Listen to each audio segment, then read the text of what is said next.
देखो बच्चों, पिछली क्लास में हम लोगों ने देख लिया था कि प्रोडक्शन में क्या था, और हम लोगों ने बात करी थी उसमें फॉर्म्स ऑफ प्रोडक्शन की, और साथ ही साथ हम लोगों ने जो फैक्टर ऑफ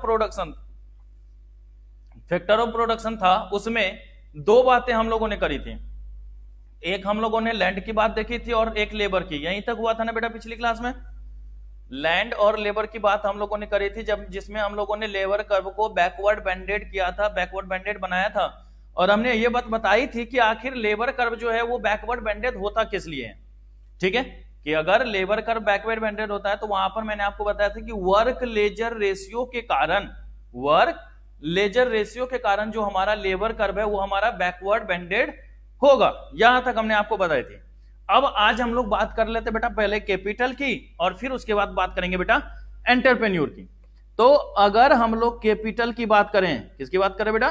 अगर हम लोग कैपिटल की बात करें तो देखिएगा कैपिटल में क्या होगा बेटा। देखिए, कैपिटल का मतलब क्या? पूंजी। जहां पर जैसे कोई भी मनी वैल्यू हम लोग इन्वेस्टमेंट की बात करते हैं कि अगर मनी वैल्यू कहीं पर इन्वेस्ट किया जाता है तो हम ये हमेशा उम्मीद करके वहां पर इन्वेस्ट करेंगे कि भाई जितना पैसा हम लगा रहे हैं उससे ज्यादा हमारे पास रिकवर हो, है कि नहीं? कि भाई अगर कहीं पर कोई भी 1 लाख रुपए खर्चा करेगा तो ये जरूर चाहेगा ना कि 1 लाख से ज्यादा रिटर्न हो। भाई ये तो कोई नहीं चाहेगा कि जो पैसा हमने लगाया वो सारे के सारे हमारे डूब जाएं, नहीं चाहेगा ऐसा। तो जब भी हम लोग बात करेंगे ना बेटा कैपिटल की, तो कैपिटल का मेन मोटिव यही होगा, कैपिटल फॉर्मेशन। कैपिटल का मेन मोटिव क्या होगा बेटा? कैपिटल फॉर्मेशन की बात होगी, कैपिटल फॉर्मेशन की बात करनी पड़ेगी। ठीक है, तो अगर कैपिटल फॉर्मेशन की बात करेंगे तो मतलब जो हमने पैसा लगाया है उस पैसे को बढ़ाने की बात की जाएगी, उसको इंक्रीज करने की बात की जाएगी कि जो हमारा पैसा है जितना हमने लगाया उसको बढ़ाए। तो हमारा मेन मोटिव क्या होगा बेटा? कैपिटल फॉर्मेशन से, कि अगर कहीं पर कैपिटल, चाहे देखो ना हम लैंड की परचेज करें, हम बिल्डिंग बना लें, हम मशीनरी खरीद लें, है कि नहीं, हम लेबर को रखेंगे, लेबर को पेमेंट करेंगे, हर जगह पैसा का जरूरत होगा या नहीं होगा? हर जगह पेमेंट की बात करेंगे या नहीं करेंगे? तो जहां भी इस तरीके की बातें होंगी वहां पर हमारा क्या होगा बेटा? कैपिटल ही लगेगा, वहां पर पैसा का ही काम होगा। आप फाउंडेशन कर रहे हैं, फाउंडेशन करने के लिए आपने क्या करा है? सीए इंस्टीट्यूट में रजिस्ट्रेशन लिया, टॉपर्स क्लासेज में आपने रजिस्ट्रेशन लिया, यहां पढ़ रहे हैं उसका पेमेंट आपने किया है।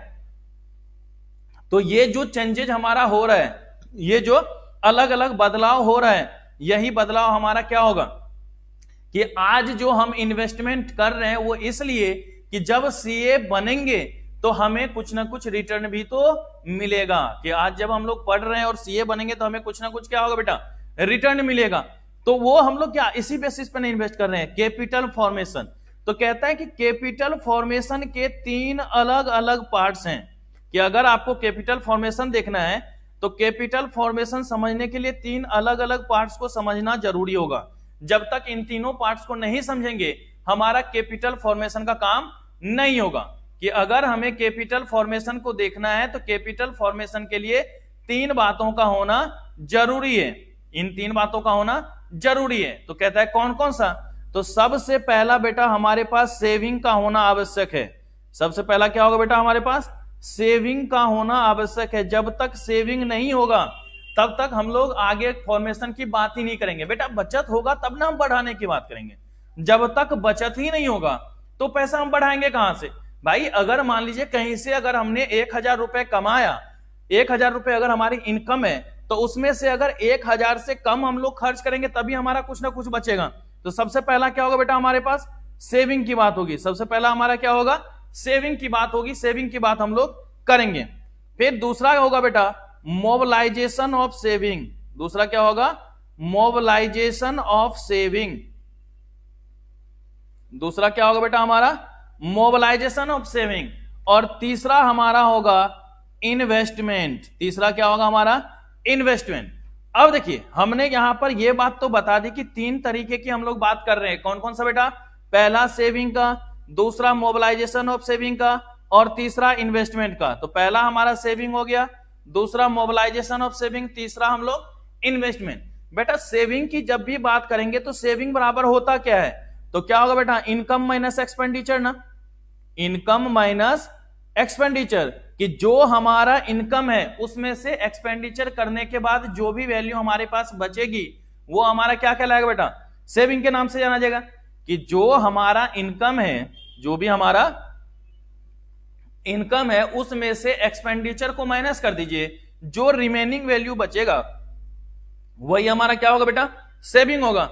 तो अगर कहीं पर भी हमें सेविंग को निकालना है, सेविंग को देखना है, तो इनकम माइनस एक्सपेंडिचर, तो पहला तो आपको यही होना चाहिए कि इनकम ग्रेटर देन एक्सपेंडिचर। पहला क्या होना चाहिए, इनकम ग्रेटर देन एक्सपेंडिचर। जब तक इनकम ज्यादा नहीं होगा एक्सपेंडिचर से हम लोग सेविंग की बात नहीं करेंगे। तो अगर सेविंग को देखना है तो सेविंग के लिए क्या करना होगा बेटा, हमेशा इनकम का, ठीक है बेटा, कि अगर नहीं बेटा यहीं पर क्लास होती है ना, कि अगर कहीं पर भी आप बात करेंगे इनकम की तो इनकम हमेशा ज्यादा होना चाहिए एक्सपेंडिचर से। जब इनकम एक्सपेंडिचर से ज्यादा होगा, जब इनकम एक्सपेंडिचर से ज्यादा होगा तो वो हमारा किस नाम से जाना जाएगा बेटा, सेविंग के नाम से जाना जाएगा। किस नाम से जाना जाएगा बेटा, वो सेविंग के नाम से जाना जाएगा, सेविंग कहलाएगा। तो पहला तो ये आपको ध्यान में रखना है, क्योंकि जब तक सेविंग नहीं होगा तब तक वो हमारा इंक्रीज नहीं करेगा। अब जब हमारे पास सेविंग हो जाएगा तो हम लोग उसको ऐसा कर सकते हैं, deposited with bank, deposited with bank. जैसे आप लोग क्या करते हो, फिक्स डिपॉजिट कर देते हो, सेविंग में रख देते हो, इस सब तरीके से कि जो कहीं पर भी अगर एफडी वगैरह कर रहे हैं या फिर आप पोस्ट ऑफिस वगैरह में जमा करवाते हैं, तो ये सब वैल्यू जहां पर आप करेंगे, ये सारी वैल्यू जहां पर आप करेंगे तो वहां पर क्या होगा बेटा, हमारा मोबिलाइजेशन ऑफ सेविंग। वो हमारा क्या कहलाएगा बेटा, मोबिलाइजेशन ऑफ सेविंग। तो अगर कहीं पर मोबिलाइजेशन ऑफ सेविंग की बात होगी, अगर कहीं भी मोबिलाइजेशन ऑफ सेविंग की बात करेंगे तो जो हमारा सेविंग है उसको वहां पर रखना जहां पर रिस्क हमारे पास ना के बराबर रहे, रिस्क हमारे पास ना के बराबर हो। बेटा रिस्क ना के बराबर है, ये बात भी है, तो रिटर्न भी यहां पर क्या होगा बेटा, लो होगा या नहीं होगा। कि जैसे हम लोग अगर बैंक वगैरह में जमा करते हैं तो वहां पे क्या होता है, एक फिक्स रेट से हमें क्या मिलेगा, इंटरेस्ट मिलेगा। देखो फॉर्मेशन तो है ना, इंटरेस्ट मिल रहा है, कुछ ना कुछ इंक्रीज तो हमारा कर रहा है। तो जो हमारा इंक्रीज कर रहा है वो हमारा क्या हो गया, रिटर्न। जो हमारा इंक्रीज कर रहा है वो हमारा क्या हो गया, रिटर्न। तो रिस्क हमारा कम है और रिटर्न भी हमारा क्या होगा, लो होगा। लेकिन कुछ लोग अपने आप को कहते हैं कि ना जी हम तो खतरों के खिलाड़ी हैं, है कि नहीं। वो अपने आप को क्या कहेगा कि हम ज्यादा से ज्यादा रिस्क करना चाहते हैं लेकिन हमें क्या हो, रिटर्न भी हाई मिले। तो उसके लिए उसे क्या करना पड़ेगा बेटा, इन्वेस्टमेंट। इन्वेस्टमेंट में रिटर्न हाई होगा,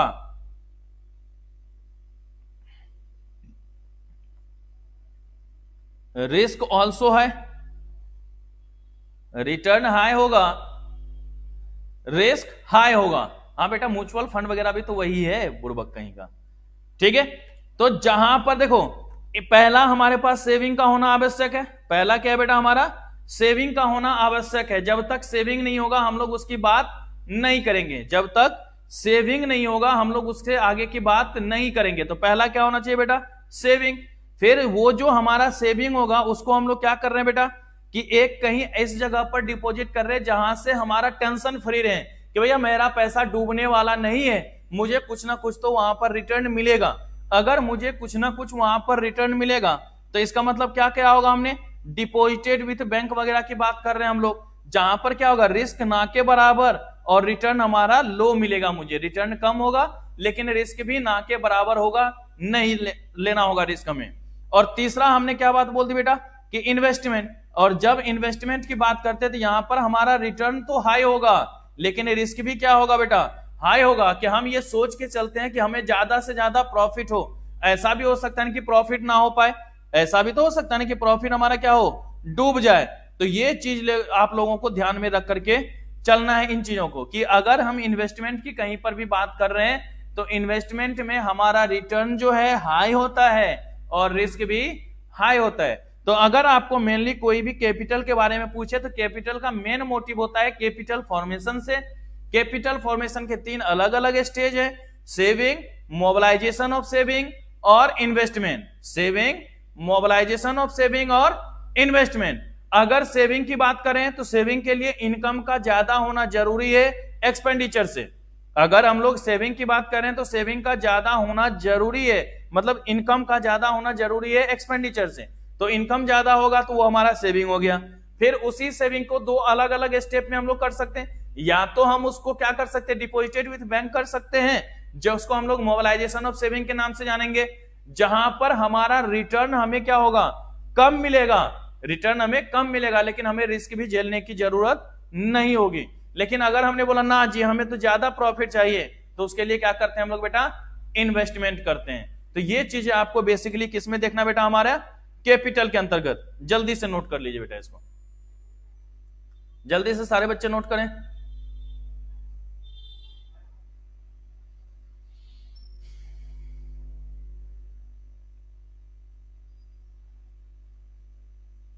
हाँ सौरभ बोलो बेटा।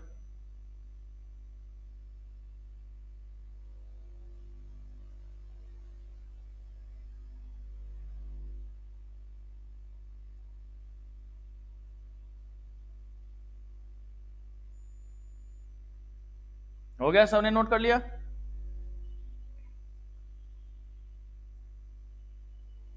जल्दी करो बेटा। हाँ बेटा, रिकॉर्डिंग शाम तक अपलोड हो जाएगी ऐप पर ही।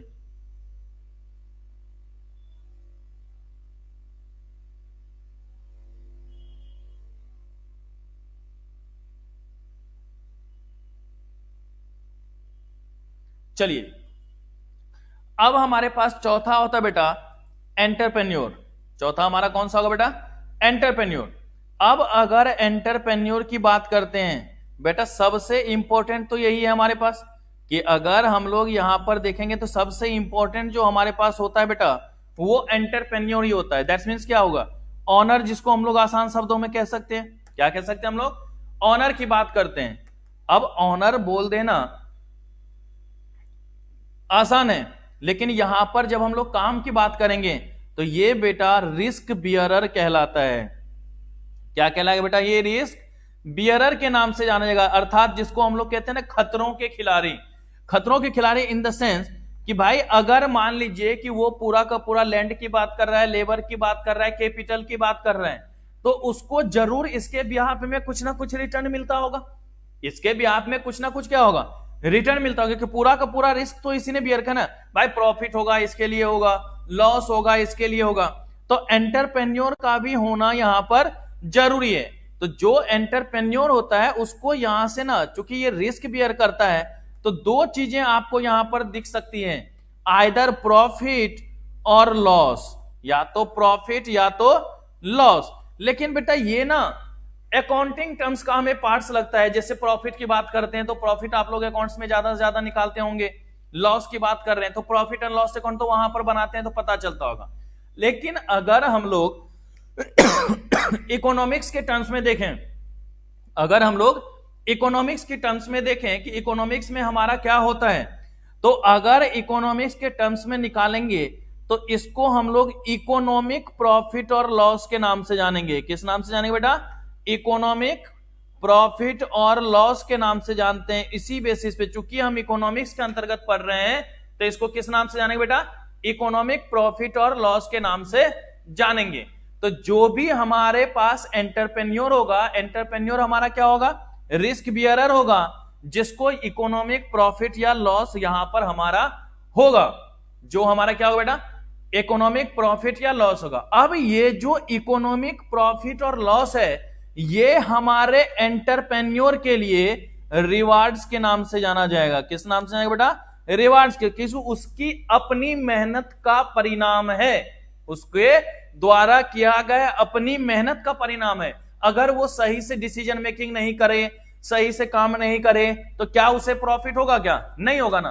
तो अगर कभी भी हम बात करें इकोनॉमिक प्रॉफिट या लॉस की, तो सीधी सी बात है कि एंटरप्रेन्योर का जो सेल्फ जनरेटेड अपने मेहनत के द्वारा जो भी उसको फायदा हुआ है, जो भी उसको बेनिफिट किया हुआ है, या जो भी उसे बेनिफिट मिला है, उसको हम लोग किस नाम से जानेंगे बेटा, रिवार्ड के नाम से जानेंगे। तो ये बात याद रखिएगा, आपसे पूछ सकता है कि भाई एंटरप्रेन्योर का रिवार्ड क्या है, तो क्या बोलेंगे बेटा, इकोनॉमिक प्रॉफिट है। एंटरप्रेन्योर का रिवार्ड क्या है बेटा, इकोनॉमिक प्रॉफिट है। तो भैया अगर मान लीजिए ऐसा पूछ जाए इकोनॉमिक प्रॉफिट आपको रिवार्ड है। लेकिन अगर पूछ दिया अवार्ड क्या होता है, तो याद रखिएगा आउटसाइडर फैक्टर के द्वारा अगर कुछ भी हमें मिलता है, आउटसाइड फैक्टर के द्वारा अगर हमें कुछ भी मिलता है, तो उसको हम लोग किस नाम से जानेंगे बेटा? अवार्ड के नाम से जानेंगे। जैसे आप लोग फाउंडेशन अच्छे से रिजल्ट ले आए, ये आपका रिवार्ड है, क्योंकि आपकी मेहनत का परिणाम है कि आपका रिजल्ट क्या आएगा? अच्छा आएगा। और उसी में मान लीजिए कि हम लोग कोई ट्रॉफी दे दें, तो ये आपके लिए क्या होगा बेटा? अवार्ड होगा। तो जो आपकी अपनी मेहनत के कारण बेनिफिट हुआ है, जो भी आपको अपनी मेहनत के कारण कोई भी बेनिफिट हुआ है, उसको हम लोग किस नाम से जानेंगे बेटा? रिवार्ड के नाम से जानेंगे। लेकिन जो आउटसाइडर फैक्टर के द्वारा मिलेगा, वो हमारा किस नाम से जानेंगे बेटा? अवार्ड के नाम से जाना जाएगा। तो याद रखिएगा, इसमें बस एक चीज याद रखना, एंटरप्रेन्योर है जिसको हम लोग रिस्क बियरर के नाम से जानेंगे। ठीक है, हाँ, टॉप 5 को मिलने वाला अवार्ड है और आप टॉप 5 में आए हैं, ये आपका रिवार्ड है। ठीक है, कि भाई टेस्टवा में जो टॉप 5 में आया वो उसकी मेहनत का परिणाम है, तो वो आपका रिवार्ड हो गया। और मेरे द्वारा कोई अवार्ड मिल जाएगा, मेरे द्वारा जो दिया जाएगा वो आपके लिए क्या होगा? अवार्ड हो जाएगा। तो एंटरप्रेन्योर जो होता है वो किस नाम से जाना जाएगा बेटा? रिस्क बियरर के नाम से जाना जाएगा। जो एंटरप्रेन्योर होगा वो क्या होगा बेटा? रिस्क बियरर के नाम से जाना जाएगा। और रिस्क बियरर है तो उसको क्या मिल सकता है? रिवार्ड। और रिवार्ड के रूप में उसे क्या मिलेगा? इकोनॉमिक प्रॉफिट और लॉस की तो हम लोग बात ही नहीं करते हैं भाई। कोई भी ये सोचेगा जो भाई ये मेरा बिजनेस डूब जाए, मुझे लॉस हो जाए, नहीं ना, तो हमेशा इकोनॉमिक प्रॉफिट की बात करेंगे। किसकी बात करेंगे बेटा? हम लोग इकोनॉमिक प्रॉफिट की बात करेंगे। तो एंटरप्रेन्योर, रिस्क बियरर, रिवार्ड के रूप में इकोनॉमिक प्रॉफिट मिलेगा। ये चीजें आप लोगों को ध्यान में रखनी है बेटा। रश्मि आएगा, फील्ड बहुत जल्द आएगा। ठीक है बेटा, जल्दी से इसको भी नोट कर लीजिए।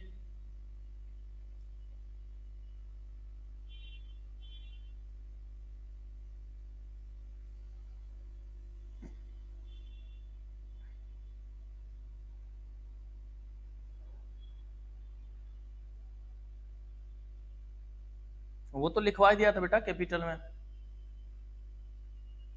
अच्छा, पहले बच्चों को ये नोट करने दे, फिर मैं दिखा देता हूं मोबिलाइजेशन वाला।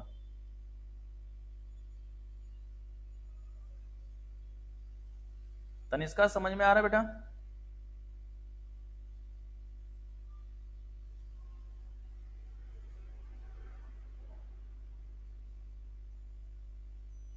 हो गया यहां तक बेटा सबका?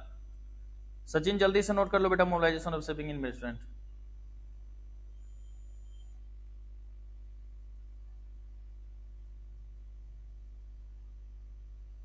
हाँ कुणाल बोलो बेटा, क्या प्रॉब्लम है?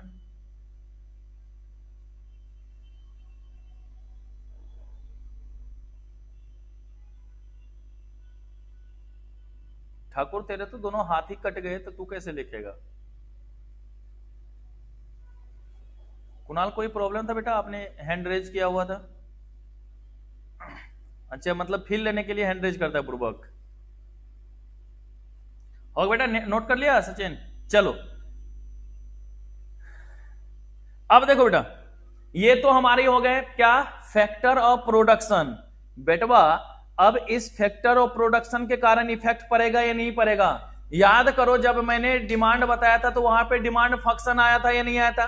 कि भाई जो भी हमारे डिटर्मिनेंट्स ऑफ डिमांड है, तो उसका हमारे डिमांड पर क्या इफेक्ट होता है। उसी तरीके से यहां जो हमारा फैक्टर है, इसका हमारे प्रोडक्शन के ऊपर क्या इफेक्ट पड़ेगा, वो हमारा क्या कहलाएगा बेटा? Production function. किस नाम से जानेंगे उसको बेटा हम लोग? प्रोडक्शन फंक्शन, उत्पादन फलन। तो अब यहां पर हम लोगों का जो नया टॉपिक होगा प्रोडक्शन फंक्शन, और इस टॉपिक को अब अच्छे से देखना है, क्योंकि मेन काम अब प्रोडक्शन का यहीं से स्टार्ट हुआ है। इतना देर तक जो भी पढ़े थे वो सब मोह माया वाली बात थी बेटा, है कि नहीं? अब उस मोह माया से दूर हट करके अब जरा हमें यहां पर सोचना है। तो अगर प्रोडक्शन फंक्शन की बात करेंगे तो हमारे पास दो तरीके का प्रोडक्शन फंक्शन होता है। कितने तरीके का प्रोडक्शन फंक्शन होगा बेटा? दो तरीके का होगा। दो तरीके की हम लोग प्रोडक्शन फंक्शन की बात करेंगे। ठीक है, पहला है हमारे पास शॉर्ट रन प्रोडक्शन फंक्शन। पहला क्या होगा बेटा हमारे पास, short run production function, short run production function. और दूसरा है बेटा हमारे पास long run production function, long run production function. ये दो तरीके के हमारे पास क्या है बेटा, प्रोडक्शन फंक्शन की बात कर रहे हैं। ठीक है बेटा, एक हमारा होगा शॉर्ट रन प्रोडक्शन फंक्शन, एक हमारा क्या होगा शॉर्ट रन प्रोडक्शन फंक्शन, और एक हमारा क्या होगा बेटा लॉन्ग रन प्रोडक्शन फंक्शन। जो हमारा शॉर्ट रन प्रोडक्शन फंक्शन है इसको हम लोग कहते हैं बेटा रिटर्न टू फैक्टर। इसको किस नाम से जानेंगे बेटा, रिटर्न टू फैक्टर के नाम से। और जो हमारा लॉन्ग रन है इसको हम लोग कहते हैं बेटा रिटर्न टू स्केल। इसको किस नाम से जानेंगे बेटा हम लोग, रिटर्न टू स्केल। तो प्रोडक्शन फंक्शन दो तरीके का होगा हमारे पास, एक हमारा होगा शॉर्ट रन प्रोडक्शन फंक्शन और एक होगा हमारा long run production function. Short run production function में हमेशा फैक्टर शब्द का इस्तेमाल होगा और लॉन्ग रन प्रोडक्शन फंक्शन में हमेशा स्केल शब्द का इस्तेमाल होगा। ठीक है बेटा, कि अगर हम लोग शॉर्ट रन प्रोडक्शन फंक्शन को देखेंगे तो शॉर्ट रन प्रोडक्शन फंक्शन में रिटर्न टू फैक्टर लगा रहेगा और लॉन्ग रन की अगर बात करेंगे तो रिटर्न टू स्केल लगा होगा। तो ये चीजें आपको ध्यान में रख करके चलनी है, ये चीजें आपको ध्यान में रख करके चलनी है कि अगर रिटर्न टू फैक्टर और रिटर्न टू स्केल की बात कर रहे हैं तो अब अगर मैं आपसे ये पूछूं कि बेटा शॉर्ट रन क्या होता है, शॉर्ट रन क्या होता है, शॉर्ट रन किसको कहते हैं हम लोग, तो अगर कहीं पर शॉर्ट रन की बात करेंगे, अगर कहीं पर क्या करें बेटा हम लोग शॉर्ट रन की बात करें तो शॉर्ट रन किसे कहते हैं, तो अब हमारी कहानी इसमें शुरू होगी।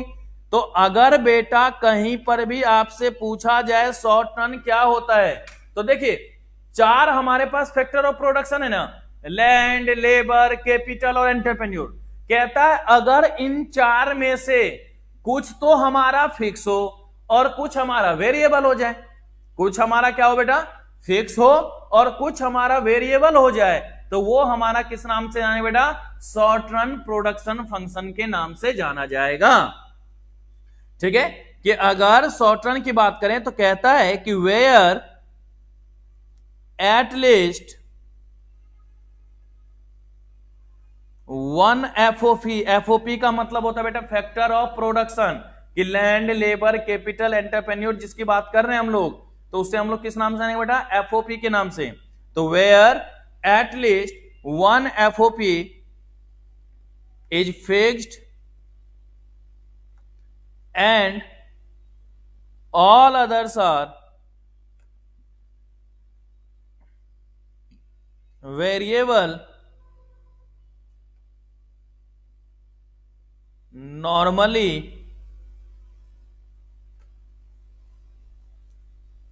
labor will be variable।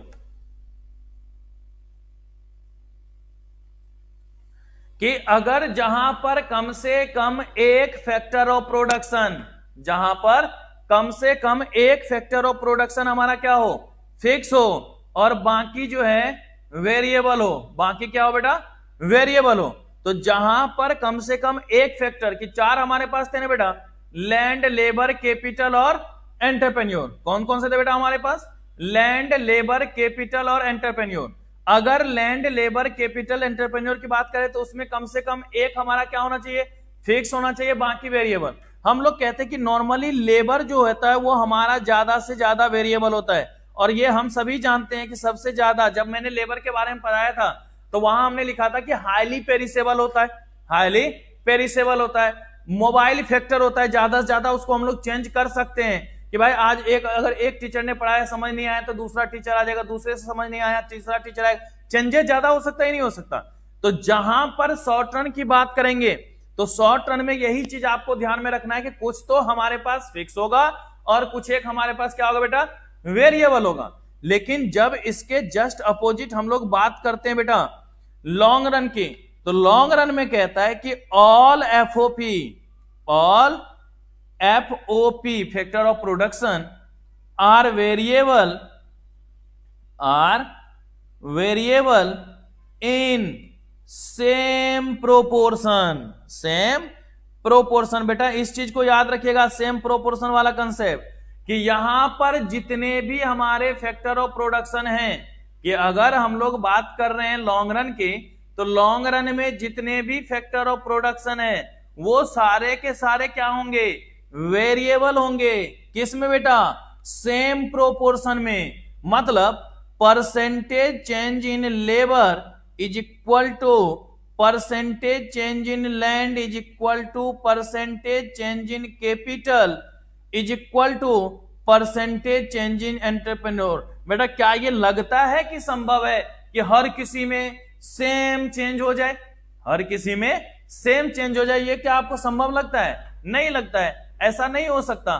तो ये भी चीजें आपको यहां पर ध्यान में रख करके चलनी है, ठीक है बेटा।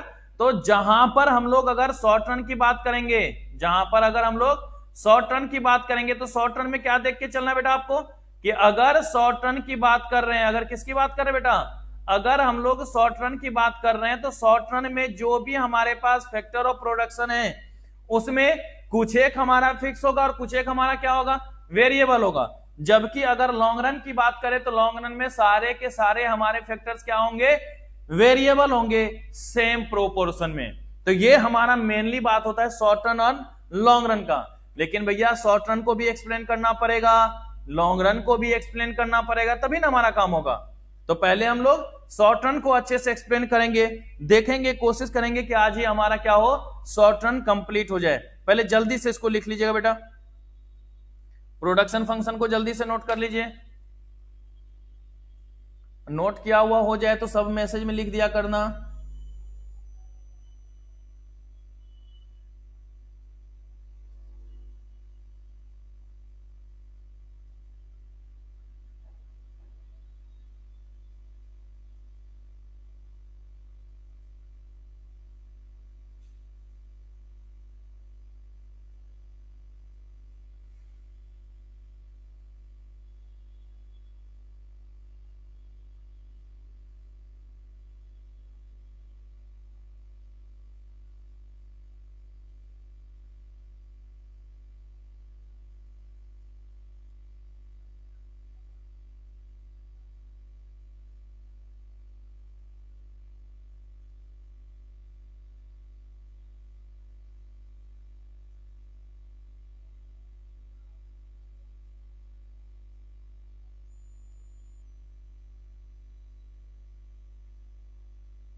हो गया बेटा सबका?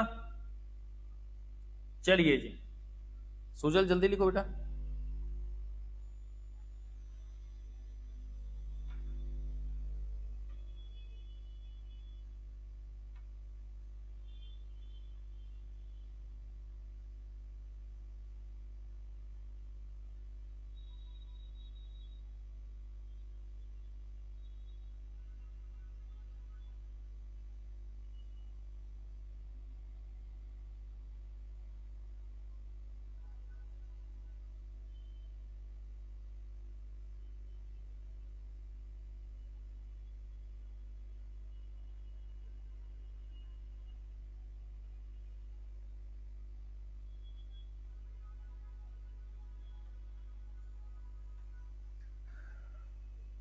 हो गया बेटा नोट?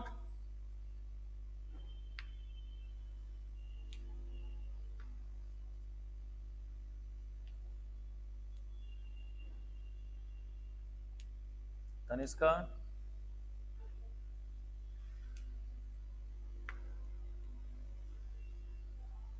चलिए जी, अब जरा हम लोग एक्सप्लेन करते हैं बेटा शॉर्ट रन प्रोडक्शन फंक्शन को। किसको एक्सप्लेन करेंगे बेटा? Short run production function. और इसको अब गौर से देखिएगा बेटा, शॉर्ट रन प्रोडक्शन फंक्शन।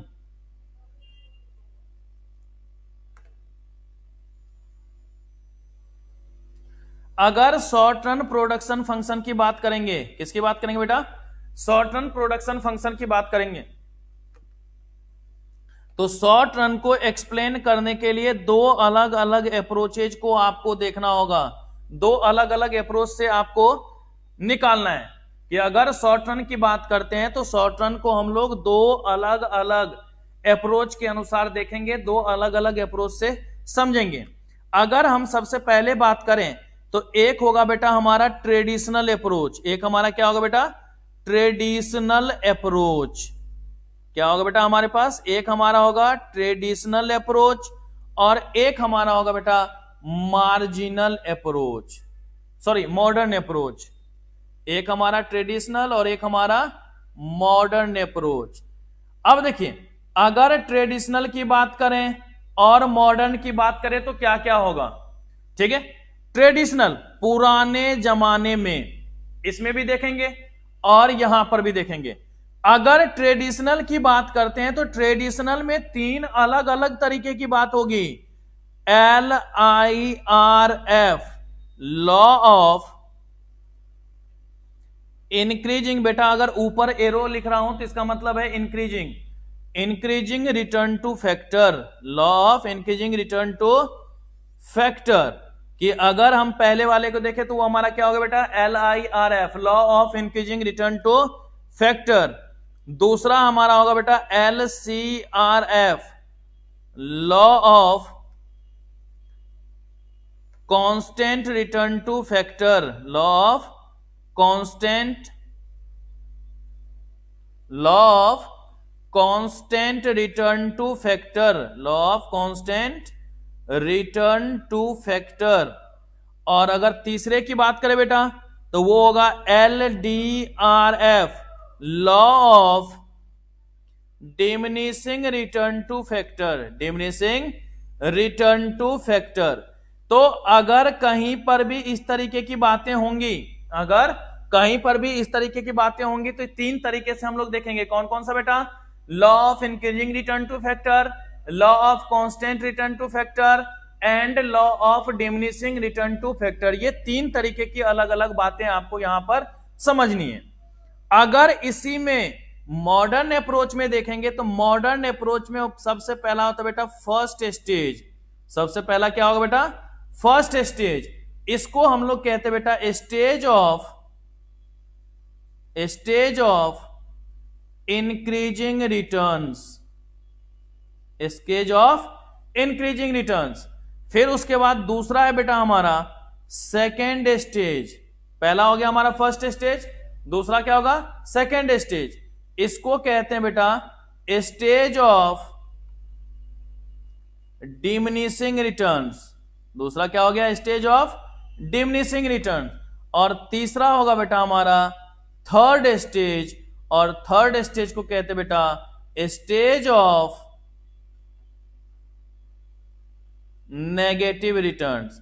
ये बातें आपको ध्यान में रखनी है, ये बातें आपको ध्यान में रखनी है, ठीक है।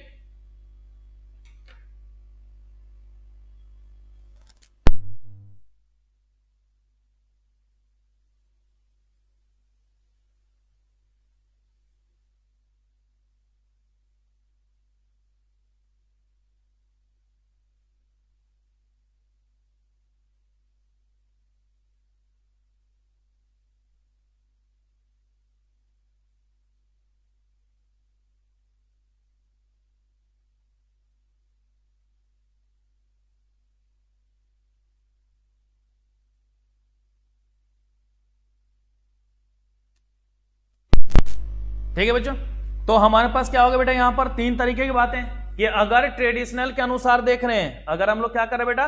ट्रेडिशनल के अनुसार देख रहे हैं तो ट्रेडिशनल में भी तीन बातें। अगर हम ट्रेडिशनल की बात करें तो ट्रेडिशनल में भी तीन बातें, और अगर मॉडर्न की बात करें तो मॉडर्न में भी तीन तरीके की बातें हमारी यहां पर हो रही है। ट्रेडिशनल में कौन सा? Law of increasing return to factor, law of constant return to factor, law of diminishing return to factor. और अगर मॉडर्न में बात कर रहे हैं तो मॉडर्न में फर्स्ट स्टेज, सेकेंड स्टेज और थर्ड स्टेज। तो सबसे पहले हम लोग ट्रेडिशनल अप्रोच को देखते हैं। सबसे पहले हम लोग ट्रेडिशनल अप्रोच को देखते हैं। ट्रेडिशनल अप्रोच को करते हैं कि क्या इसमें बातें बनती है, किस तरीके की बातें यहां पर होती है। तो अगर ट्रेडिशनल अप्रोच को देखें, अगर क्या करें बेटा? ट्रेडिशनल अप्रोच को देखें, ट्रेडिशनल अप्रोच पे जाएंगे तो उसमें किस तरीके की बातें होंगी उसको हम लोग यहां पर ध्यान में रखेंगे। Okay,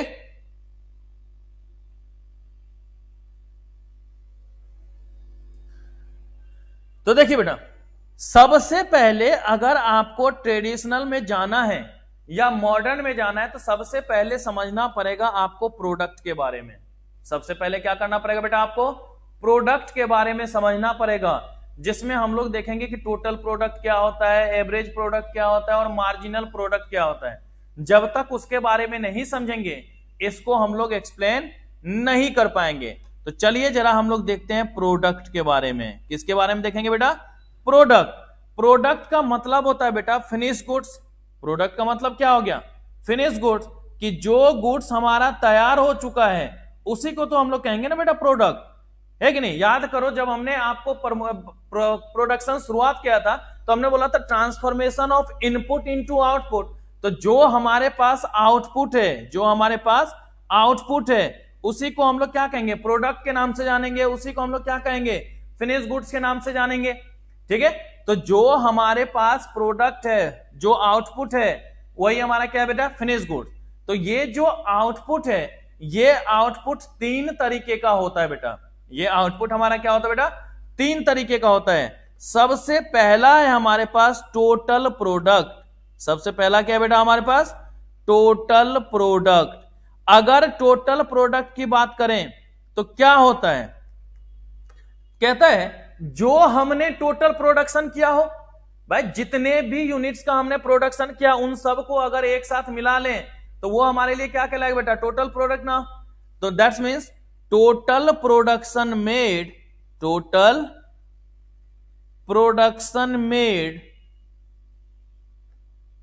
that's means total output, total output, कि जितना हमने टोटल प्रोडक्शन किया है या जितना हमारे पास टोटल आउटपुट है उसी को हम लोग क्या कहेंगे बेटा, टोटल प्रोडक्ट के नाम से जानेंगे। क्या होगा बेटा हमारा, टोटल प्रोडक्ट के नाम से जानेंगे। तो अगर कहीं पर आपको टीपी का ग्राफ बनाना पड़ जाएगा तो वो ग्राफ इस तरीके का होगा, गौर से देखना बेटा, एक्स और वाई, ये हो जाएगा हमारा टीपी। ये हमारा क्या कहलाएगा बेटा, टोटल प्रोडक्ट के नाम से, कि भाई प्रोडक्शन पर यूनिट धीरे धीरे बढ़ता रहेगा। ऐसा भी होगा मैक्सिमम पे जाएगा, फिर ऐसा भी हो सकता है कि कम होना शुरू हो जाए। तो इस तरीके से हमारा क्या होगा बेटा, टोटल प्रोडक्ट का ग्राफ बनेगा। अब आप पूछेंगे कि सर कैसे बढ़ा, कैसे मैक्सिमम पे पहुंचा, किस तरीके से डिक्रीज हुआ, वो सारी चीजें अभी आगे हम लोग धीरे धीरे एक्सप्लेन करेंगे।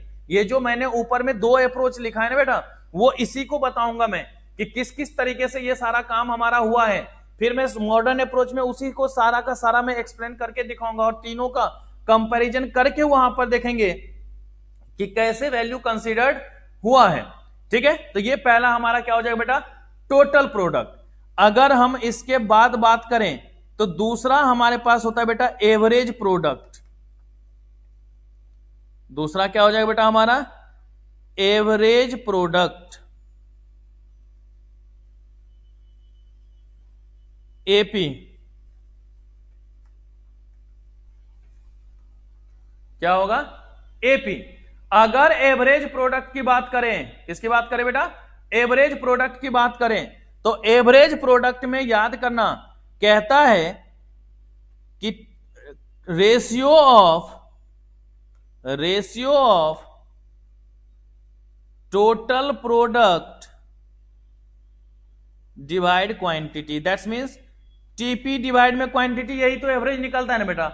निकालने की अभी आपको जरूरत नहीं है, बस इस तरीके से लिख दिया हमने तो ये हमारा क्या होगा, एवरेज हो गया, है कि नहीं। तो अगर कभी भी एवरेज का ग्राफ पूछेगा तो एवरेज किस तरीके से बनेगा उसको भी ध्यान में रखना है।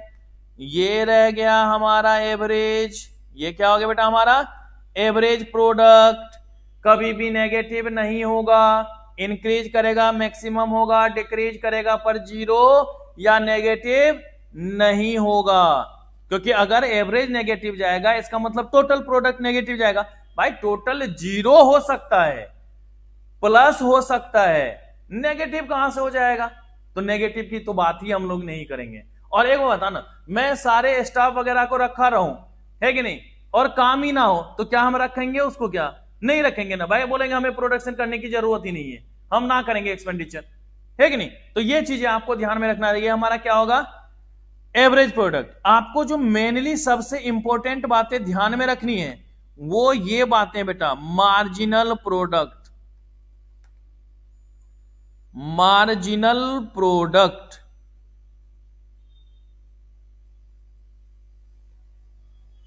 मार्जिनल प्रोडक्ट, एमपी कहता है additional goods produced,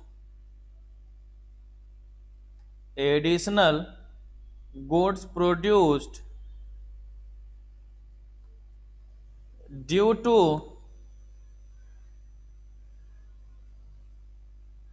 additional change in input, कि अगर हमने एडिशनल चेंज किया है इनपुट में थोड़ा सा बदलाव किया तो उसके कारण हमारे टोटल पे कुछ ना कुछ इफेक्ट पड़ा होगा ना बेटा। तो जितना हमारे टोटल पर इफेक्ट पड़ेगा वही हमारा क्या कहलाएगा, मार्जिनल प्रोडक्ट के नाम से जाना जाएगा। तो अगर मैं बोलूं marginal product of N terms तो क्या होगा बेटा, total product of N terms minus total product of N minus one terms. कि अगर marginal product of N terms निकालना है, marginal product of N terms निकालना है तो क्या लिखेंगे बेटा, total product of N terms minus total product of N minus one terms. तो इस तरीके से निकल जाएगा। लेकिन बोलेंगे सर जी अगर एक यूनिट से ज्यादा में चेंज हो गया तो, भाई ये तो हमने एक यूनिट का लिखा ना कि एन पे क्या बदलाव हो रहा है, एन माइनस वन पे क्या बदलाव हो रहा है। तो जहां पर एक यूनिट का चेंज हुआ, जहां पर एक यूनिट का चेंज हुआ हमने इस तरीके से लिख दिया। लेकिन अगर एक से ज्यादा का बदलाव हो, अगर एक से ज्यादा का बदलाव हो तो उस केस में क्या करेंगे, तो कहता है मार्जिनल प्रोडक्ट बराबर change in total product divide में चेंज इन क्वांटिटी। कितने क्वांटिटी में बदलाव हुआ और कितना हमारा टोटल प्रोडक्ट में बदलाव हुआ, तो वही हमारा क्या हो जाएगा बेटा, मार्जिनल प्रोडक्ट के नाम से जाना जाएगा। किस नाम से जाना जाएगा बेटा, मार्जिनल प्रोडक्ट।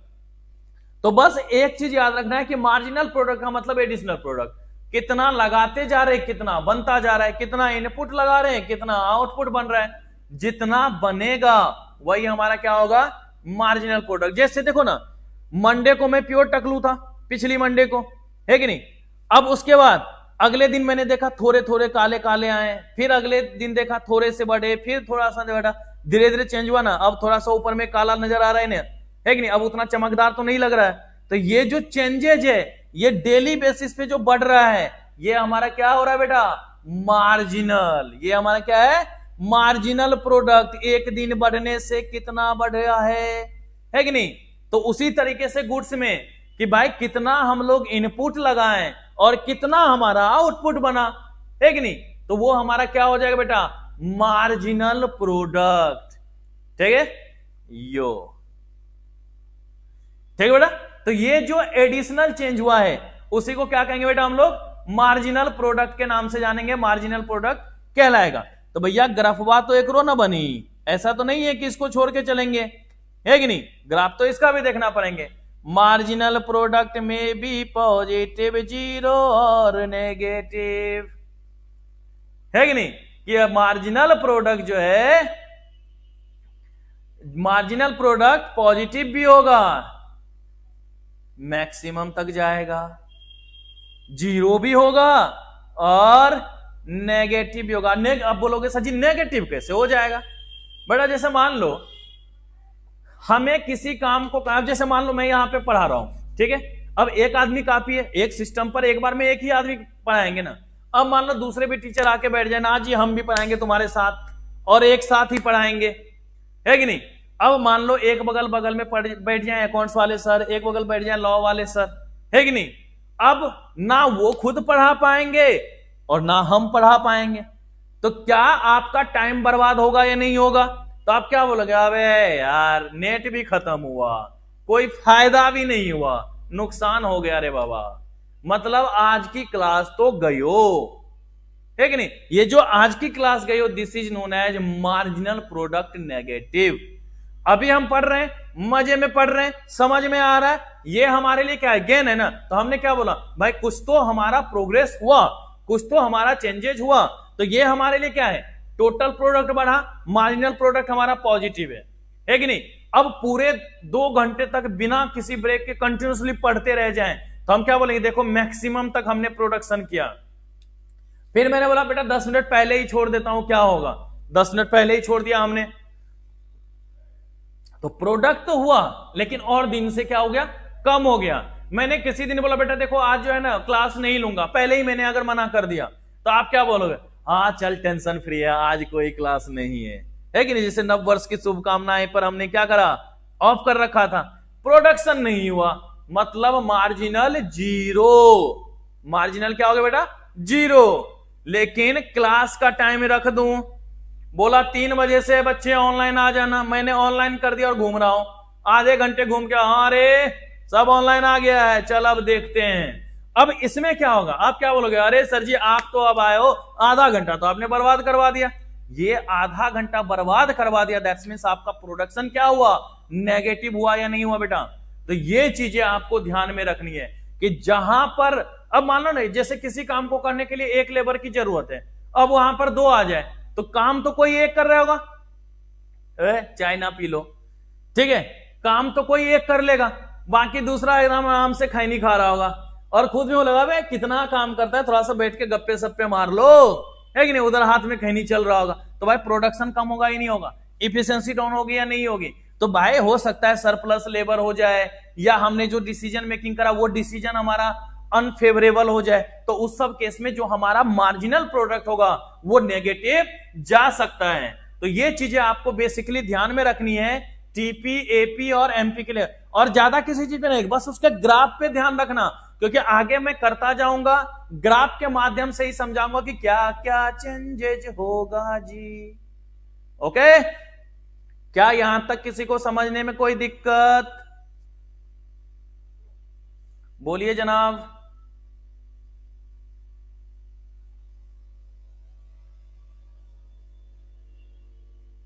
पक्की वाली बात, लॉक कर दिया जाए। चलो इसी बात पे टेप लो बेटा, यहां से लिखना है ना, प्रोडक्ट से ना, लिख लो जल्दी।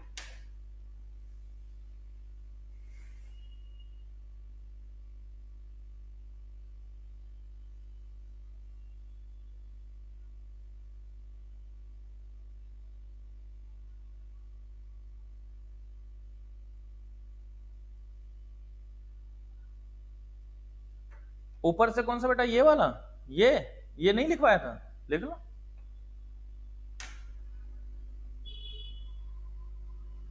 ये नोट कर लिया था सबने,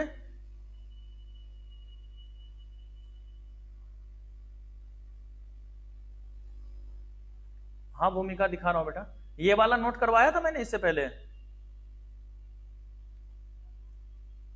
ठाकुर अपने हाथ ढूंढने गया बेटा, उसके दोनों हाथ कट गए ना, जल्दी नोट कर लो बेटा ये वाला।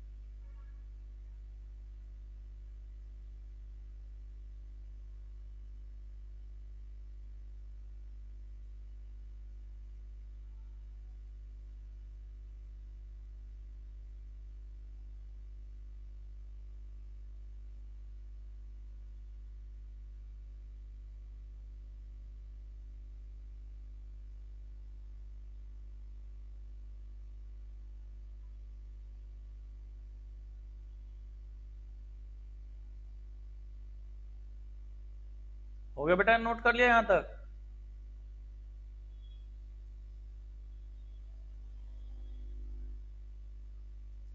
स्लाइड करो बेटा।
स्लाइड करो बेटा ऊपर।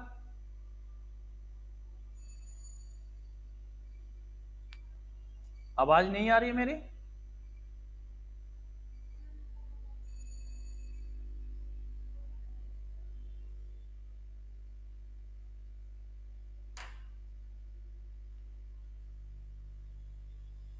ओके बेटा।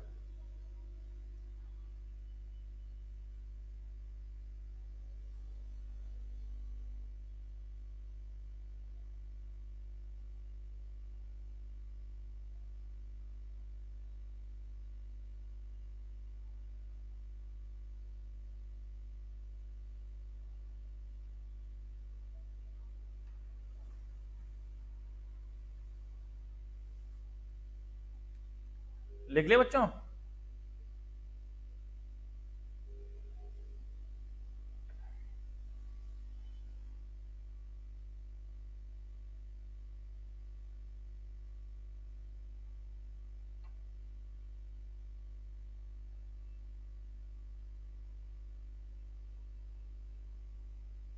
चलो मार्जिनल जल्दी लिख लो।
हो गया बेटा सबका? शुरुआत करें अब? Tanishka?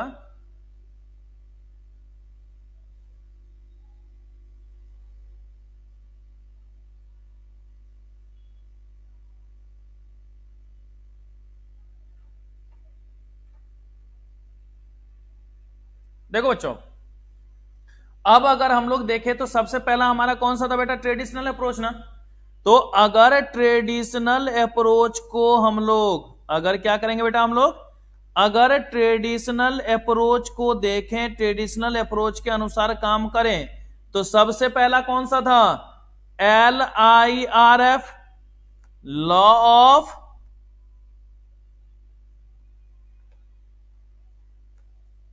Increasing return to factor, law of increasing return to factor. किसकी बात करेंगे बेटा? Law of increasing return to factor. मैं ज्यादा कुछ भी लिखवाने पे फोकस नहीं करता हूं, ग्राफ बनाएंगे, माइंड में घुसाएंगे। तो ग्राफ के माध्यम से ही आपको समझ आना है कि क्या हमारा इसका आंसर होगा।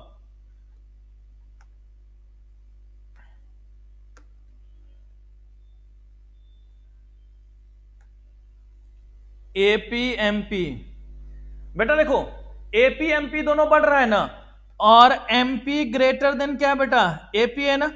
एमपी की जो वैल्यू है वो क्या हो रही है? एपी से ज्यादा हो रही है। तो अगर कहीं पर एमपी की वैल्यू एपी से ज्यादा है तो इसको हम लोग कहेंगे इंक्रीजिंग। बेटा बढ़ रहा है ना ये। भाई आप आज जो है ना 2 पेज होमवर्क करें, अगले दिन 4 पेज होमवर्क कर लें, अगले दिन 6 पेज होमवर्क कर लें, उसके अगले दिन 8 कर लें, तो आप क्या बोलोगे? और डेली बेसिस पे मेरा परफॉर्मेंस बढ़ता जा रहा है। तो मार्जिनल भी बढ़ रहा है और एवरेज भी बढ़ेगा ही नहीं होगा। कि अगर आपने पहले दिन 2 पेज किया, ठीक है, तो हमारा क्या हो गया बेटा? एवरेज भी 2। उसके अगले दिन आपने 4 पेज कर लिया, तो टोटल तो हमारा 2 रहा पहले। अब कितना हो गया टोटल? ये हमारा हो गया बेटा, मार्जिनल की बात कर रहे हैं हम लोग, ये हमारा टोटल है और ये हमारा एवरेज है। आज हमने 4 यूनिट बनाया, तो टोटल कितना हो गया? 6।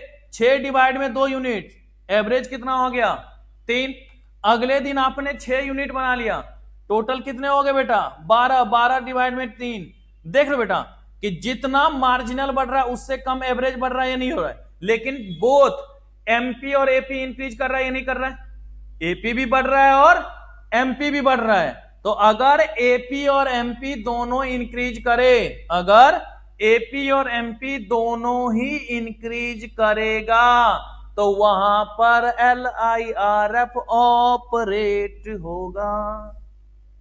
ठीक है बेटा, कि जहां पर एमपी और एपी दोनों बढ़ेगा तो वहां पर कौन सा रेट होगा बेटा, law of increasing return to factor, वहां पर क्या ऑपरेट हो जाएगा बेटा, law of increasing return to factor. तो अगर कोई आपसे पूछे कि बताओ LIRF कब ऑपरेट होगा, अरे वही जहां पर एपी और एमपी दोनों बढ़ रहा होगा, तो वो हमारा क्या कहलाएगा, LIRF।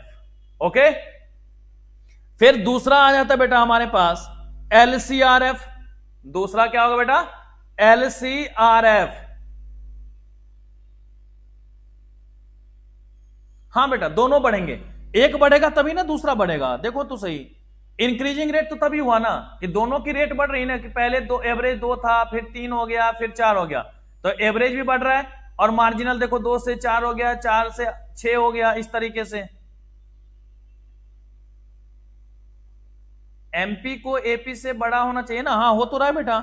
देखो ना, पहला शुरुआत में तो दोनों 2 था तो 2 पे ले लिया, एपी 3 था तो एमपी कितना हो गया 4 हो गया, एपी 4 हो गया तो एमपी कितना हो गया बेटा 6 हो गया। तो एमपी ज्यादा एपी से है या नहीं है,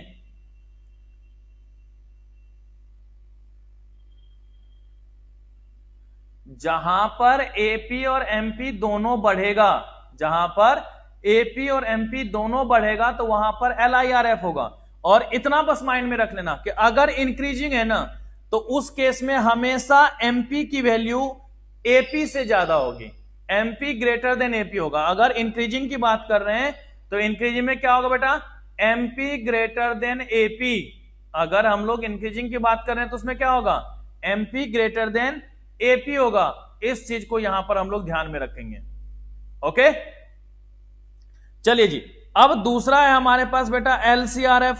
दूसरा हमारे पास क्या है बेटा, LCRF, law of constant return to factor. अगर कांस्टेंट है तो दोनों बराबर अंतराल से चेंज होगा ना बेटा, दोनों क्या होगा, सेम रेशियो में चेंज होगा ना, कि जितना एपी चेंज होगा उतना ही एमपी भी हमारा चेंज होगा। मतलब एपी बराबर एमपी, एपी बराबर एमपी। तो जहां पर एपी बराबर एमपी होगा, जहां पर एपी बराबर एमपी होगा वही हमारा क्या होगा बेटा, कांस्टेंट। कि जैसे देखो यहां पर हमने लिखा एमपी, यहां पर टीपी, यहां पर एपी, हमने लिया एमपी 4 तो टीपी 4 हो गया, पहले यूनिट पे एवरेज भी क्या रह गया 4। अब फिर से यहां पे 4 तो टीपी कितना हो गया 8, 8 डिवाइड में 2 करो, कितना आ गया एपी बेटा 4 आ गया या नहीं हो गया। फिर से ये 4 बढ़ गया तो ये 12 हो गए, ये कितना रहेगा 4 ही रहेगा, ये फिर 4 बढ़ गया 16 हो गया, ये कितना रहेगा 4। तो देख रहे हो एमपी और एपी दोनों बराबर हुआ या नहीं हुआ, एमपी और एपी दोनों सेम रेट से बढ़ रहा है या नहीं बढ़ रहा है, कांस्टेंट है या नहीं बेटा। तो इसको हम लोग क्या कहेंगे बेटा, कांस्टेंट रिटर्न टू फैक्टर।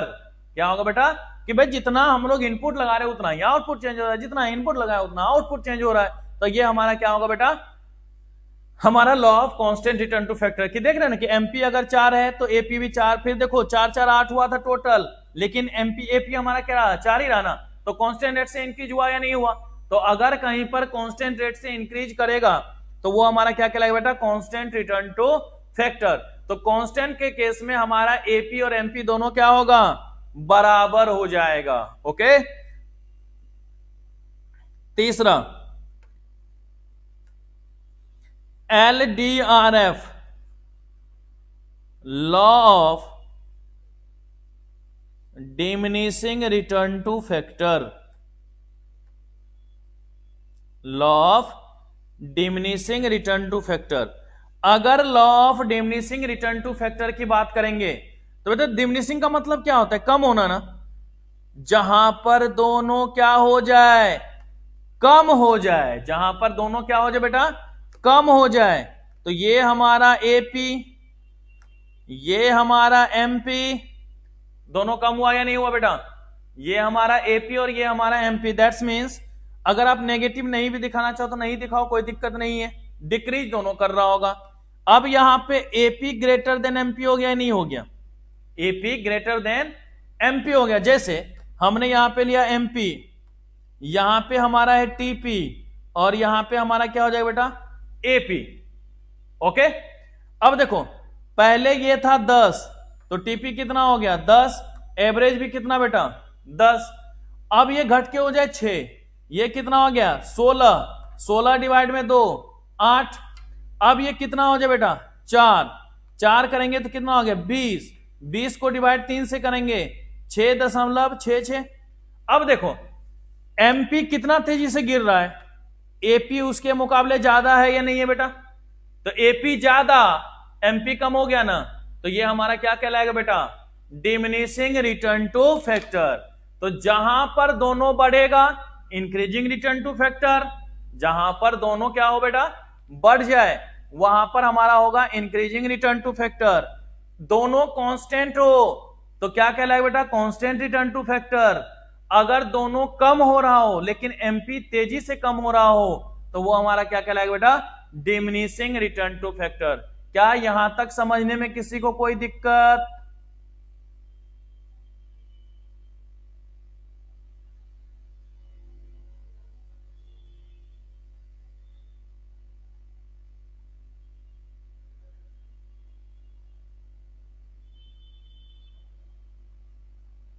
बोलो बच्चों।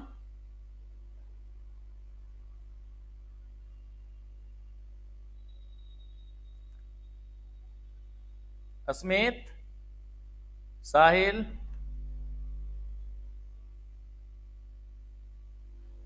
मुस्कान,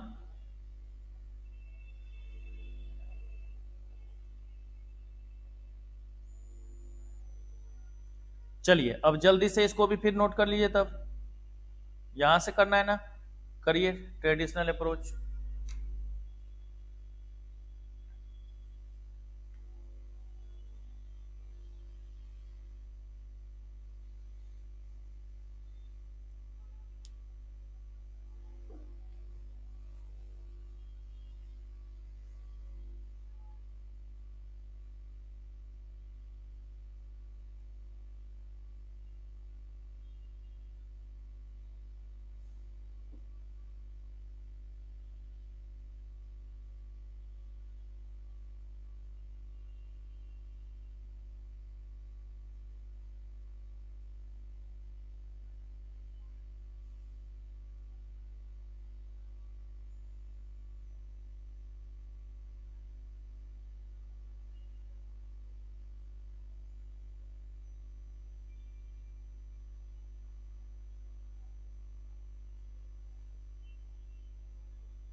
हो गया बच्चों?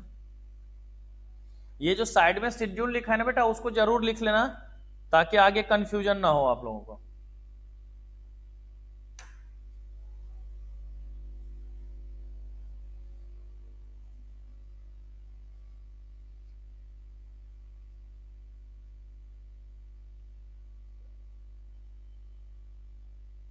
अच्छा, LCRF रह गया, ये लो लिख लो।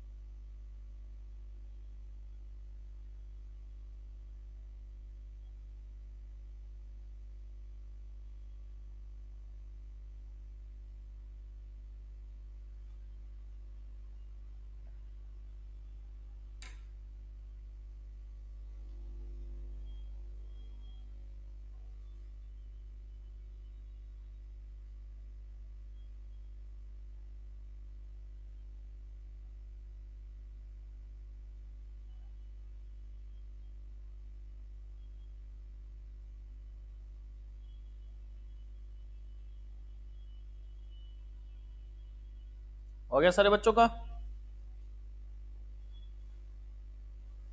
तो ये कहानी थी बेटा ट्रेडिशनल अप्रोच की। यहां तक किसी को कोई दिक्कत तो नहीं? किसी को कोई प्रॉब्लम यहां तक बेटा, जो भी आज पढ़ाया मैंने? चलिए अब देखते हैं बेटा हम लोग मॉडर्न अप्रोच को।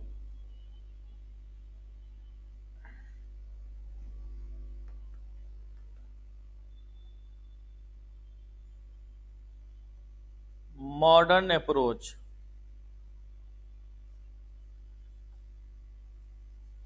अगर बेटा हम लोग मॉडर्न अप्रोच की बात करें, किसकी बात करेंगे बेटा हम लोग? अगर मॉडर्न अप्रोच की बात करें तो मॉडर्न अप्रोच में क्या होगा, चलिए जरा देखते हैं। बेटा मैं जैसे ग्राफ बना रहा हूं एकदम सही से बनाओगे और सारे बच्चे अपने ग्राफ का फोटो मुझे व्हाट्सएप करेगा। एक एक का ग्राफ में चेक करूंगा और जिसका सबसे अच्छा रहेगा, सही रहेगा, उसको इनाम मिलेगा। ओके, चलो जी जरा।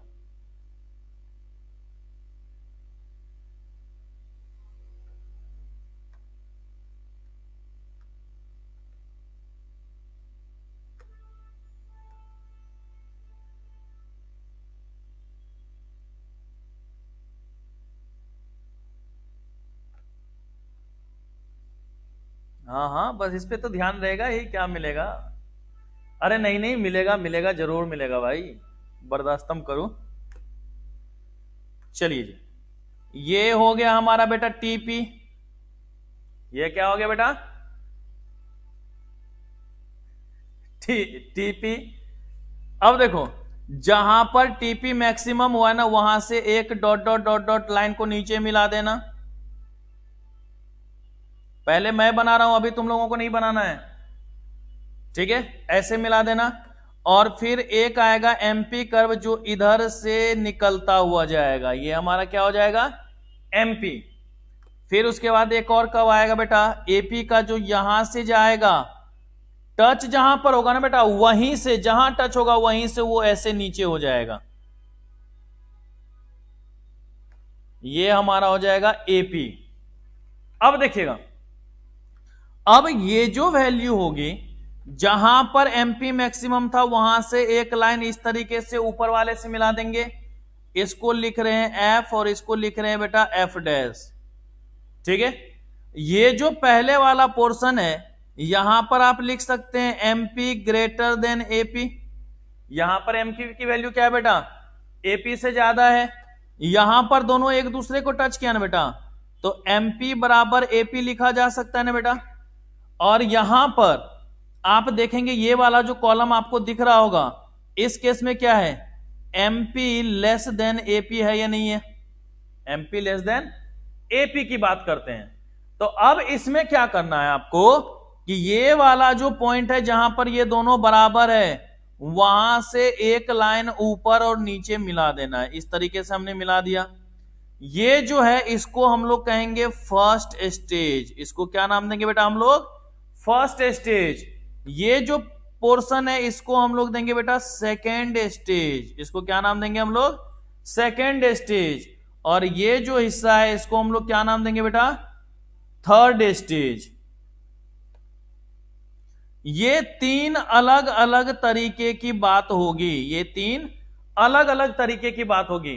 फर्स्ट स्टेज, सेकेंड स्टेज और थर्ड स्टेज। ये तीन अलग अलग तरीके की बातें हैं, अलग अलग तरीके से ध्यान में रखना है।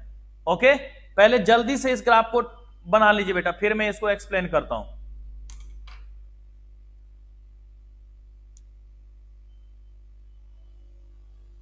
अगर बोलोगे तो मैं थोड़ा सा जूम कर दे रहा हूं ताकि आप लोग और अच्छे से देख लो इसको। लो, अब तो सही से दिख रहा होगा सारे बच्चों को।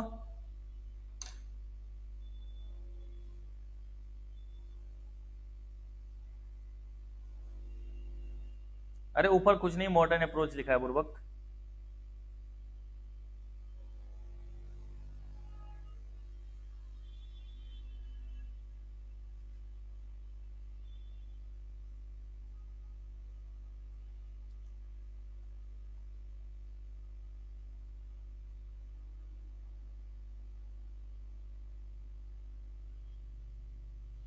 सचिन, अभी वाला ग्राफ बनाना है बेटा, पहले वाला नहीं।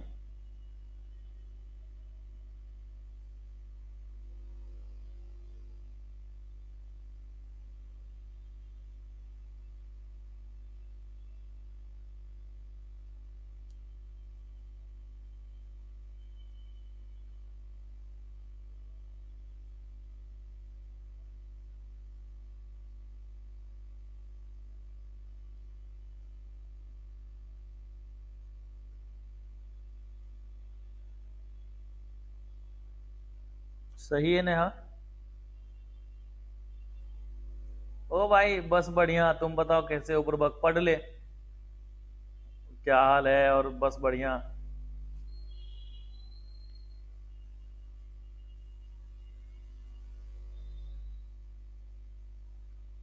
ज्यादा करेगा ना बेटा गुर्दा लाल कर दूंगा सबके। पढ़ ले सीधा।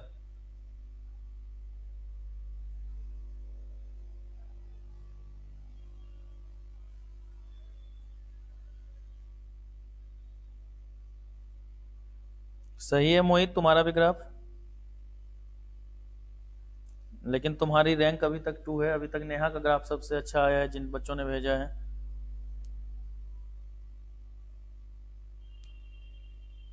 उत्सव का भी ठीक है।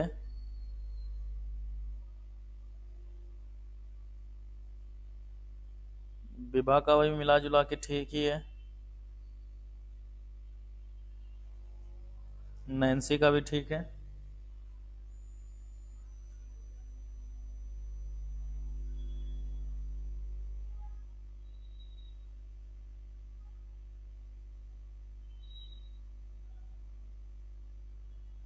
और अंकित ने मेरा ही फोटो स्क्रीनशॉट लेकर के भेज दिया। रुक जा बेटा, तू सामने मिल, फिर तेरे गुर्दे लाल करता हूं मैं।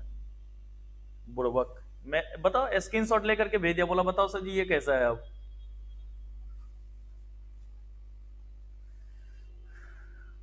हो गया बेटा, सबने नोट कर लिया?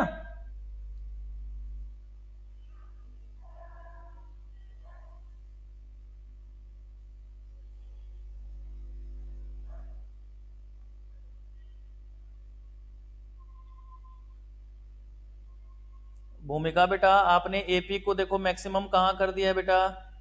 एपी वहीं पर मैक्सिमम होगा ना जहां वो एमपी से टकराएगा। भूमिका बेटा थोड़ा आपका गलत हो गया बेटा, थोड़ा सा ग्राफ। जहां पर एमपी और एपी दोनों बराबर होगा वहां पर एपी मैक्सिमम होगा बेटा।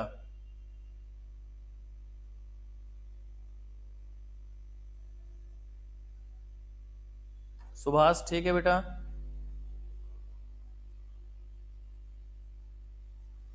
सचिन काम चलाऊ है, ठीक है फिर भी।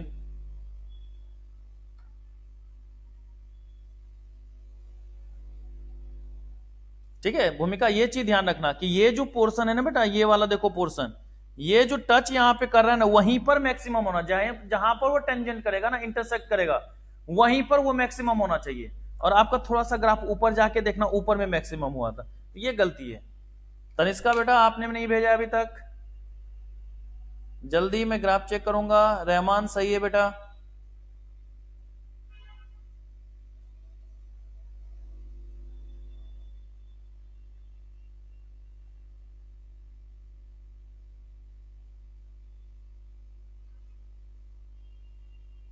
ठीक है, सबने कर लिया। अब मैं बताऊं, चलिए जी, देखो बच्चों, अब ये तो हमने यहां पर लिख लिया। ये जो एफ एफ डैश है, एफ एफ डैश को हम लोग कहते हैं बेटा पॉइंट ऑफ इन्फ्लेक्शन। क्या कहेंगे? Point of inflection. ये हमारा क्या होगा बेटा? पॉइंट ऑफ इन्फ्लेक्शन के नाम से जाना जाएगा, पॉइंट ऑफ इन्फ्लेक्शन कहलाएगा। ओके,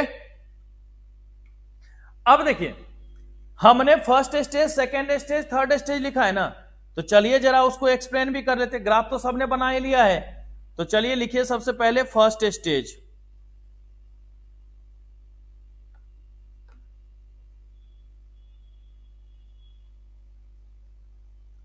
स्टेज ऑफ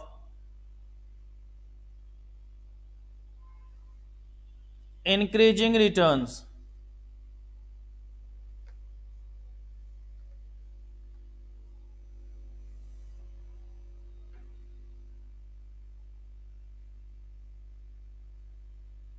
ठीक है सुजल, लेकिन तुम्हारा भी एपी थोड़ा सा बेटा आगे जाकर के मैक्सिमम हुआ है। स्टेज ऑफ इंक्रीजिंग रिटर्न लिखेगा, इन this stage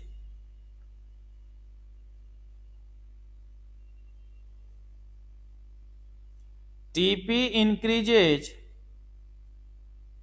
at an increasing rate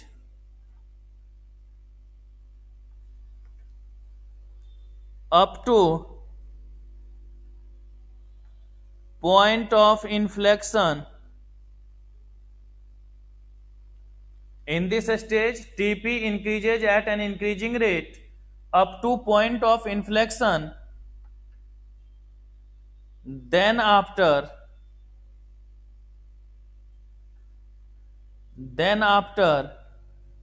TP increases at diminishing rate. TP increases at diminishing rate where MP बराबर AP and AP is maximum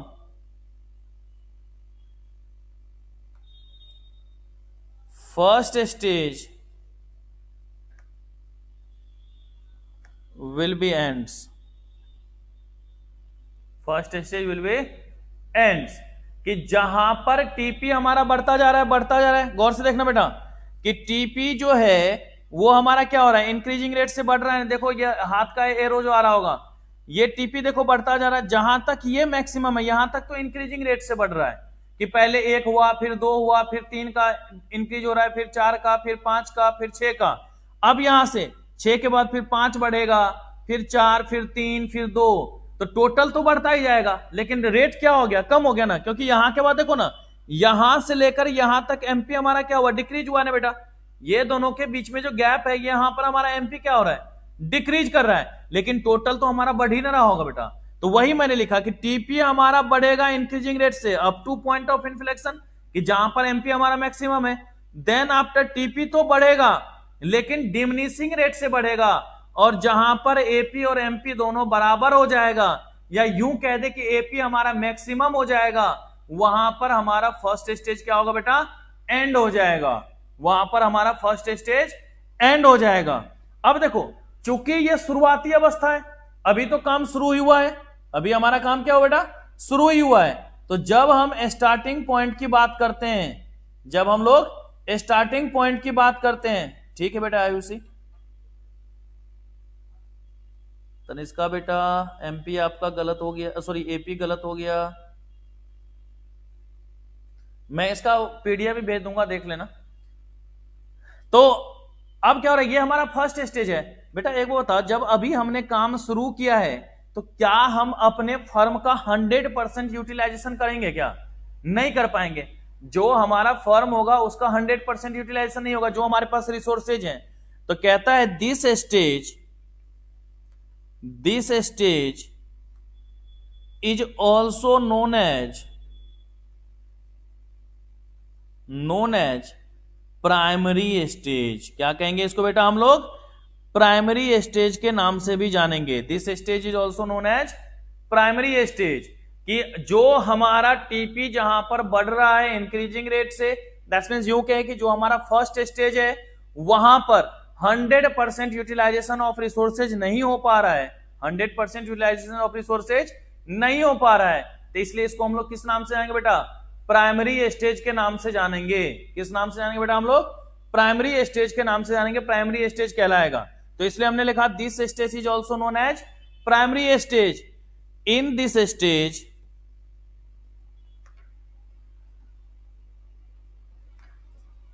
firm does not utilize its 100% of resources, कि जो भी उसके पास resources हैं, जो भी उसके पास resources है उस रिसोर्सेज का वो 100% इस्तेमाल नहीं कर पा रहा है। जो भी उसके पास रिसोर्सेज है उस रिसोर्सेज का वो 100% इस्तेमाल नहीं कर पा रहा है। ये आपको ध्यान में रखने वाली बात आएगी, ठीक है बेटा? कि जो हमारा फर्स्ट स्टेज है, शुरुआती अवस्था है, तो सब बोलता है ना, अरे अभी तो हम काम शुरू किए हैं, देखो धीरे धीरे तरक्की होगी। तो ऐसा थोड़ी ना कि बोलेंगे नहीं हम बंद कर देंगे दुकान, भाई अभी तो काम शुरू हुआ है। तो जो हमारे पास रिसोर्सेज है उसका हम 100% यूटिलाइज नहीं कर पा रहे हैं, धीरे धीरे हमारा यूटिलाइजेशन क्या होगा? बढ़ता चला जाएगा। जैसे जैसे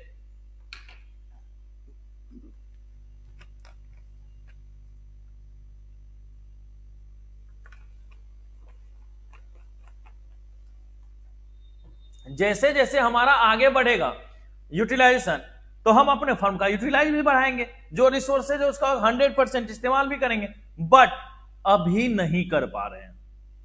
तो फर्स्ट स्टेज कहने का मतलब बेटा यही है। ओके, फर्स्ट स्टेज लिख लो बेटा जल्दी से सारे बच्चे।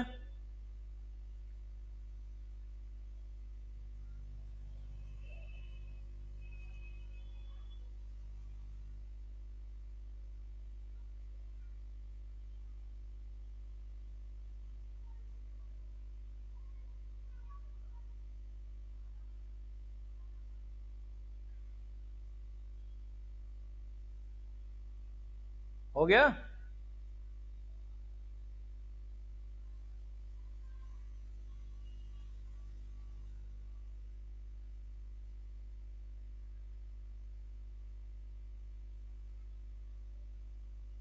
चलिए, अब है हमारे पास second stage.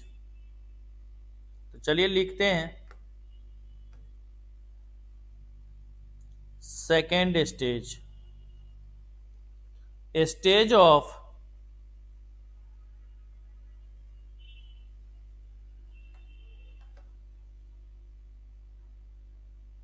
Diminishing returns.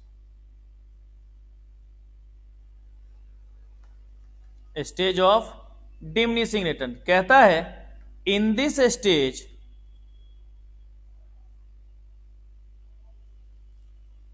TP increases at diminishing rate, क्योंकि एमपी हमेशा क्या हो रहा होगा बेटा? कम हो रहा होगा ना। तो एमपी कम हो रहा होगा मतलब क्या? डिमिनिशिंग रेट से इंक्रीज कर रहा है। तो in this stage TP increases at diminishing rate where MP is 0, that is TP is maximum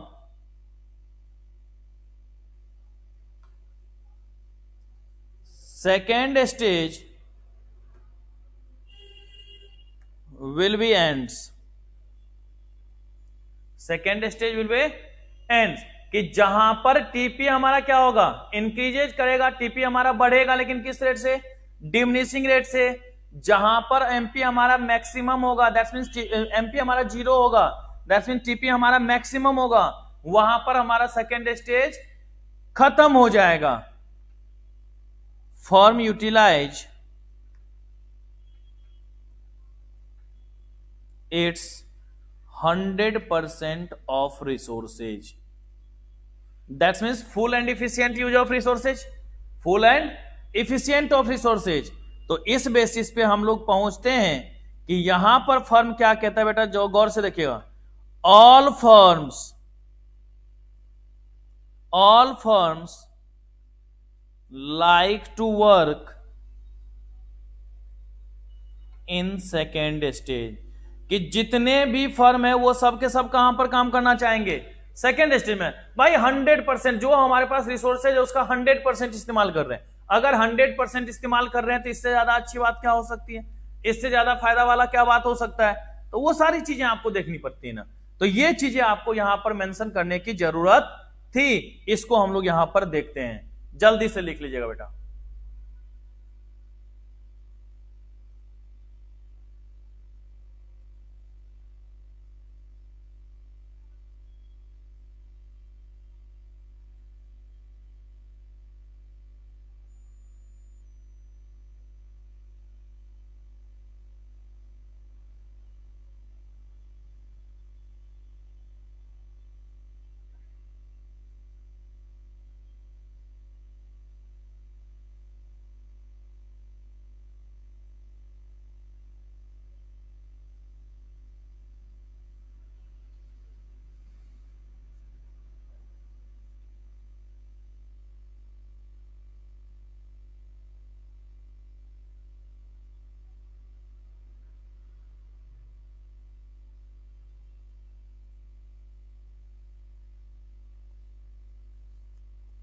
हो गया सबका?